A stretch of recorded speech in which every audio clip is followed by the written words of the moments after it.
তো এই যে ড্রাম দেখতে পাচ্ছ, ড্রাম, কারণ আমার আলনা তো রয়েছে, জামা কাপড় রাখার অনেক কিছুই রয়েছে। ওই যে সামনেরটা দেখতে পাচ্ছ, ওটাতেও জামা কাপড় রাখা যাবে, ওটাও একটা ঝাঁপ বানিয়ে দিলে খুব সুন্দরভাবে জামা কাপড় সব কিছুই রাখা যাবে। কিন্তু অনেক জিনিসপত্র রয়েছে, কিন্তু আমার যেহেতু এটুকুটা কমপ্লিট হয়নি, ওটাতে আগে রাখতাম। ওই ড্রামের মধ্যেই সব শাড়িগুলো রাখবো, কারণ প্রত্যেক দিন ওই আলমারিতে ঢুকাচ্ছি আর বের করছি, যেহেতু ভিডিও করতে হচ্ছে প্রত্যেকটা দিন। তো শাড়ি এটা না ওটা, এটা না ওটা, শাড়ি স্ট্যান্ডটা কী হলো রে বাবা,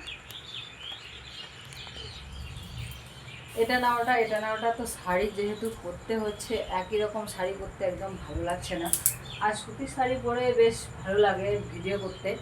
তো ওই যে অনেকগুলোই আমার সুতির শাড়ি রয়েছে, তো তার জন্য ভাবলাম ওই ড্রামটার মধ্যে সব শাড়িগুলো রাখবো। আর আমার শাড়িগুলো পুরো গুছিয়ে রেখেছি আমি।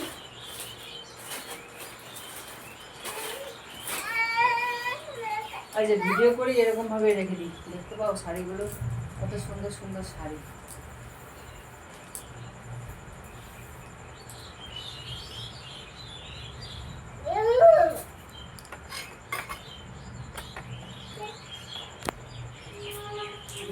দেখা যায় না ঠিকঠাক মতো, তো তার জন্য ভেবেছি যে আজকে যতই কাজ থাকুক আমার, আমি আজকে এই শাড়িগুলো গুছিয়ে গুছিয়ে ড্রামের মধ্যে আগে ভরে রাখবো। এই যে এখানটায় রাখি, একটা বড় গামলা রয়েছে, ওটার মধ্যে রাখি আমি।